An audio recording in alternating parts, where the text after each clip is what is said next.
오늘의 이야기는 방귀 결혼. 한 방귀쟁이가 살았어요. 방귀쟁이는 결혼을 하고 싶어 했어요.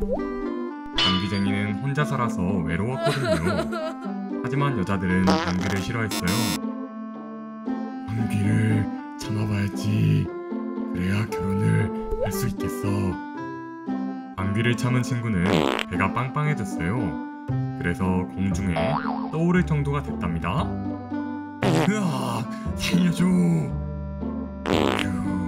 땅에 내려왔다. 방귀를 참는 건 불가능해. 어떻게 하면 좋지? 어딘가엔 방귀를 좋아하는 사람이 살고 있을 거야. 찾아봐야지. 방귀쟁이는 여행 끝에 한 마을에 도착했어요. 마을에 도착하자마자 기쁨의 방귀를 쐈어요.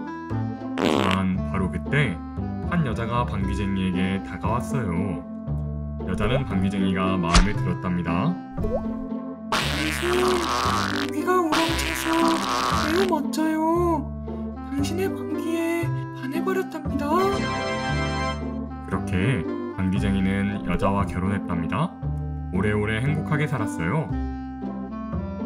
이 이야기를 듣는 여러분들도 단점으로 인기가 없을 수 있어요. 하지만 어딘간 여러분의 인연이 있을 거랍니다. 오늘의 이야기는 사람이 된 들쥐. 옛날 옛적 어느 마을에 한 도령이 살고 있었답니다. 도령은 과거 시험을 보기 위해서 열심히 공부를 하고 있었어요. 그러던 어느 날 아침, 도령은 너무 길어진 손톱과 발톱을 깎고 있었어요. 이때 하인이 다가와서 도령에게 손톱과 발톱 깎은 것을 잘 싸서 버리라고 조언을 하는 것이었어요.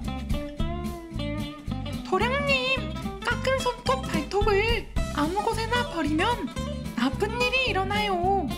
꼭 잘 싸서 제대로 버리세요. 이까지 손톱 발톱이 뭐라고? 너무 귀찮으니 집 앞 아무데나 대충 버리고 말아야겠어. 그렇게 도령은 하인의 말을 듣지 않고 집 앞 아무 곳에나 대충 손발톱을 버려버리고 놀러 나갔답니다. 그런데 이때 마침 배가 고픈 들쥐가 도령의 집 앞을 지나가고 있었어요. 아이고, 배가 고픈데 이게 웬 떡이냐. 이거라도 먹고 배를 든든히 채워야겠어. 들쥐가 도령의 손톱과 발톱을 먹자마자 들쥐는 도령의 모습으로 둔갑을 하게 됐어요. 이게 웬 떡이람? 이 집에 들어가서 내가 도령 행세를 하면서 잘 먹고 잘 살아야겠어. 이제 힘든 들쥐 생활은 끝이야? 그날 밤 하루 종일 놀다 집에 들어온 도령은 자신과 똑같이 생긴 사람이 있는 것을 보고 깜짝 놀라고 말았어요. 내가 이 집의 도령님인데 저 사람은 대체 누구냐? 여기를 보거라. 여기에 코 옆에 점이 있지 않느냐? 나도 여기에 점이 있는걸? 그리고 나는 공부를 하느라 하루 종일 집에 있었는데 너는 누구냐? 저 녀석을 쫓아내라! 그렇게 진짜 도령은 집에서 쫓겨나게 됐어요. 그런데 마침 근처를 지나가던 스님을 만나게 됐답니다. 쯧쯧, 가짜 쥐에게 당해서 집에서 쫓겨난 것 같군. 공부도 안 하고 말도 안 들었으니 당해도 싸다. 스님, 제발 저를 한 번만 도와주세요. 앞으로 공부도 잘하고 말도 잘 들을게요. 그래, 꼭 그래야 한다. 그러면 이 고양이를 들고 들어가 보거라. 그러면 가짜 쥐의 둔갑이 풀릴 것이다. 그렇게 도령이 고양이를 들고 집에 들어가자 들쥐의 둔갑이 풀렸어요. 그렇게 쥐를 집에서 쫓아낸 도령은 열심히 공부하여 장원급제를 했답니다. 이 이야기를 듣는 여러분들도 주변 사람들이 해주는 조언을 잘 듣지 않고 마음대로 행동한 적이 있나요? 비록 귀찮을지라도 나를 위한 조언을 듣는 자세도 필요하답니다. 오늘의 이야기는 아낌없이 주는 나무. 어느 마을에 나무가 한 그루 있었어요. 나무는 자신과 놀기 위해 찾아오는 소년을 사랑했답니다. 소년은 나무 밑에 앉아서 자신의 이야기를 하거나 나무에서 떨어지는 사과를 집어먹기도 했어요. 소년 또한 나무와 시간을 많이 보내면서 나무를 사랑하게 됐답니다. 하지만 시간이 지나 소년은 성장하고 나선 나무를 더 이상 찾아오지 않았어요. 그러던 어느 날 소년은 갑자기 나무를 찾아왔어요. 그러자 나무는 너무 반가웠답니다. 어서와! 나와 함께 예전처럼 이야기를 하고 사과를 먹으며 재미있게 놀자. 나무야, 나는 그러기엔 나이가 많아졌어.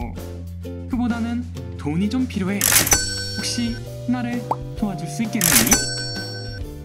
나무는 사랑하는 소년을 위해 자기가 가지고 있는 사과들을 많이 떨어뜨려 주었어요. 사과를 가져간 소년은 또다시 오랫동안 돌아오지 않았답니다. 그리고 소년의 날개가 커질 무렵 다시 나무에게 돌아왔답니다. 나무야, 나는 이번에 배를 만들어야 해. 혹시 나를 위해 줄기를 내어줄 수 있겠니? 나무는 다시 사랑하는 소년을 위해 자신의 큰 줄기를 내어줬어요. 그렇지만 나무는 행복했답니다. 그렇게 다시 세월이 많이 지나갔어요. 이제는 나무도 소년도 너무 늙어버렸답니다. 소년은 완전히 늙어서 나무에게 돌아왔어요. 나무는 여전히 소년이 반가웠답니다. 어서오게 소년, 나는 더 이상 너에게 내어줄 수 있는 것이 없네. 그래도 괜찮겠나? 나무야, 이제는 나도 너무 늙어서 더 이상 바라는 게 없어. 그저 앉아서 쉴 곳이 필요해. 나무는 소년이 앉아서 쉴 수 있도록 자신의 밑동을 내어줬어요. 소년은 나무의 밑동에 앉아서 자신이 살아왔던 이야기를 하기 시작했답니다. 나무는 드디어 소년과 함께할 수 있게 되어 행복해졌답니다. 이 이야기를 듣는 여러분들은 내가 지금 가진 것들이 너무 소중하다고 생각할 거예요. 하지만 내가 가진 것을 나눠주는 것도 행복이랍니다.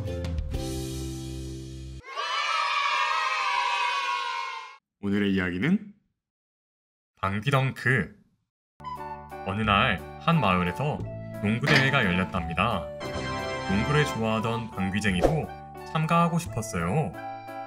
나는 농구를 잘 못하지만 참가할 거야. 방귀쟁이도 농구대회 참가 신청을 했어요. 농구를 연습하기 시작했답니다. 골을 넣는 건 작은 나에겐 어려워. 어떻게 하지? 그래, 방귀를 뀌고 뛰어보자. 방귀를 뀌자 덩크가 될 정도로 뛰어올랐어요. 방귀쟁이는 대회 전까지 덩크 연습을 했어요. 와, 내 덩크는 아무도 못 먹일 거야. 방귀쟁이는 덩크로 골을 넣기 시작했어요. 금방 사람들을 이겨버렸답니다. 이제 결승만 남았어. 이번에도 이길 수 있을 거야. 내 공을 받아라. 얍! 결승에서도 덩크는 통했어요. 방귀쟁이는 우승하고 인기쟁이가 됐답니다. 이 이야기를 듣는 여러분들도 힘든 일들이 많을 거예요. 그럴 때 생각지도 못한 것이 도움이 될 수 있답니다.